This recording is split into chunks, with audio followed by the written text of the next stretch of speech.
ஐயா சாமியோட வார்த்தைகள், everything is perfectly all right.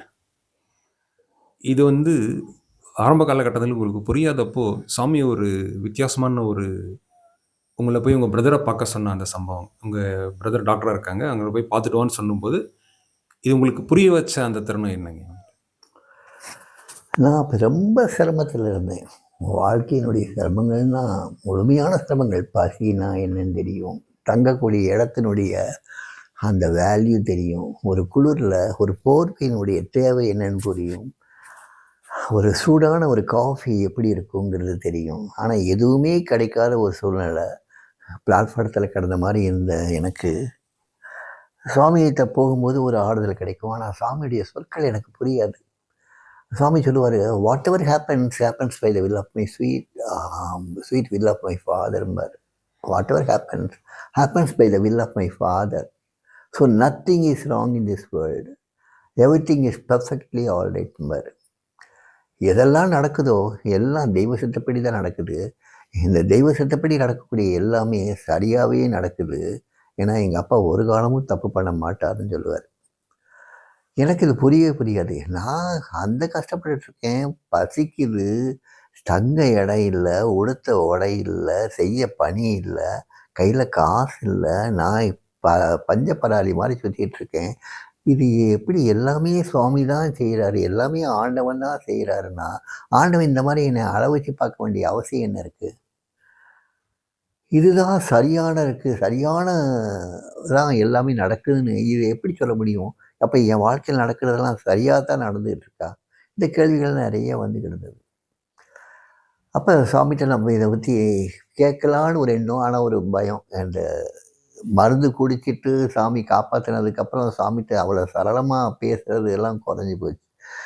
ஒரு பயம் இருக்கும். இருந்தாலுமே சாமி இந்த வார்த்தையை சொல்லும்போது என் முகமே வாடிடும். இந்த வாடுறதை பார்த்துட்டு சாமி ஒரு நாள் சொன்னாங்க, உன்னுடைய பிரதர் என்ன பண்ணுறாருன்னு கேட்டாங்க. He is studying medicine Sami in Madurai. If you go there go and meet ஹிம்ங்கிறாரு.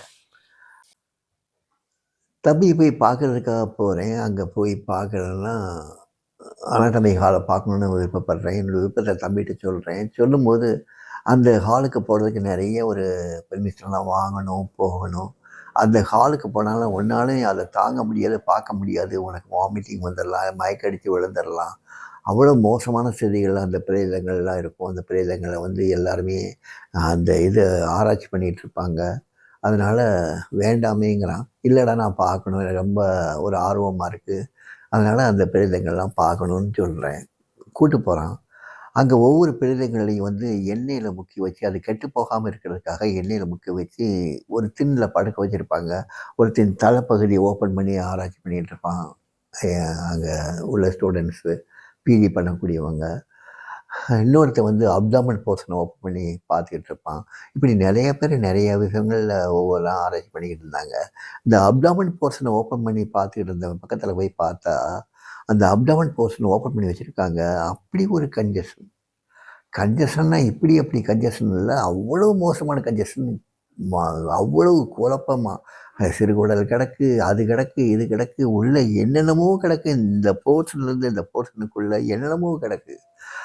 இதில் வந்து நம்ம இதயமோ இல்லாட்டா வந்து நம்முடைய மற்ற நுரையீரலோ எல்லாம் உள்ளடங்கி கிடக்கு. இது எல்லாமே குடல் மேவி கிடக்கு. என்னடா இவ்வளோ டிஸார்டராக இருக்கேடா, என்ன பார்க்கவே சகிக்கலை, இவ்வளவு டிஸார்டராக இருக்கேடா அப்படின்னு சொல்லி அவன்கிட்ட கேட்கும்போது அவன் சொல்கிறான், இதான் டிஸார்டராக இருக்குங்கிற, it is in perfect order. இதில் ஒரு சின்ன ஒரு சதையோ சின்ன ஒரு நரம்போ ஒரு பிறண்டு கடந்தாலும் உன்னால் வலி தாங்க முடியாது, வலியை உன்னால் தாங்கிக்கவே முடியாது. அப்படி ஆகிடும். இதான் பெர்ஃபெக்ட் ஆர்டர். இப்படி இருந்தால் தான் நம்ம நல்லா இருக்க முடியும். எந்த ஒரு ஷாக்கும் எவ்வளோ வேகமாக நீ ஓடினாலும் சரி, நடந்தாலும் சரி, குதித்தாலும் சரி, புரண்டு படுத்தாலும் சரி, இது எல்லாமே தாங்கிக்கும். இதுக்கு ஒரு தாங்கக்கூடிய சக்தியும் உண்டு. எல்லாமே இதுக்குள்ளே இருக்குது. இப்போ சரீரமாக இருக்குது, உனக்கு தெரியல. அதர்வைஸ் இது வந்து சரீரமாக இல்லாமல் உயிருள்ள ஜீவனாக இருந்ததுன்னா அத்தனையும் அவ்வளோ பர்ஃபெக்டாக இருக்குது. இது சொன்ன உடனே எனக்கு ஏதோ புரிஞ்ச மாதிரி தெரிஞ்சது. அப்போ வாழ்க்கையில் நடக்கக்கூடிய எல்லா விதமான ஒரு சிக்கல்களும் எல்லா விதமான குழப்பங்களும் வலிகளும் வேதனைகளும் சாமி பெர்ஃபெக்ட்னு சொன்னதுக்கு காரணம் இதானோ. இவ்வளவு குழப்பத்திலையும் ஒரு பெர்ஃபெக்ஷன் இருக்குல்ல. உலக நாடுகள் பூரா இப்போ பார்க்கலாம். அவ்வளோ குழப்பமயமான அரசியல்கள், குழப்பமயமான மக்களுடைய வாழ்க்கைகள், குழப்பமான எண்ணங்கள், குழப்பமான ஆசைகள், குழப்பமான எதிர்பார்ப்புகள், எல்லாமே குழப்பங்கள். ஆனால் இந்த குழப்பங்கள்லேயும் ஒரு விதமான ஒரு ஒரு நேதி இருக்குல்ல, ஒரு பெர்ஃபெக்ஷன் இருக்குல்ல. அந்த பெர்ஃபெக்ஷனை யார் புரிஞ்சுக்கிறாங்கன்னா, ஞானிகள் புரிஞ்சுக்கிறாங்க. விவேகமுள்ள அந்த உன்னதமான ஞானிகள் மட்டும்தான் அந்த பெர்ஃபெக்ஷனை புரிஞ்சுக்கிறாங்க. ஏன்னா இது எல்லாமே தெய்வத்தினுடைய வெளிப்பாடுன்னு தெரிஞ்சுக்கிட்டு இருக்காங்க. ஸோ எப்பயுமே இந்த குருவினுடைய கடாட்சம் நமக்கு வேணும். அதுதான் உண்மையை காட்டும். உண்மையான வாழ்க்கை என்னன்னு காட்டும். அந்த உண்மையான வாழ்க்கை என்றைக்குமே ஒரு டோட்டல் பெர்ஃபெக்ஷனோடு தான் இருக்கும். நமக்கு அந்த டோட்டல் பெர்ஃபெக்ஷன் வேண்டான்னு சொல்கிறவங்க அறியாமையில் இருக்கிறவங்க. அந்த டோட்டல் பெர்ஃபெக்ஷனில் வெறும் இன்பம் மட்டும் இருக்குதுன்னு நினைக்கிறவங்க ரொம்ப ரொம்ப அறியாமையில் இருக்காங்க. அந்த டோட்டல் பெர்ஃபெக்ஷனில் நோய் இருக்கும், நொடி இருக்கும், வலி இருக்கும், இன்னும் அத்தனை விதமான கஷ்டங்கள் இருக்கும், இன்பமும் இருக்கும், துணைகளும் இருக்கும், ஆறுதலும் இருக்கும். ஏன்னா அங்கே குருவும் இருப்பார். அதனால் everything is perfectly all right.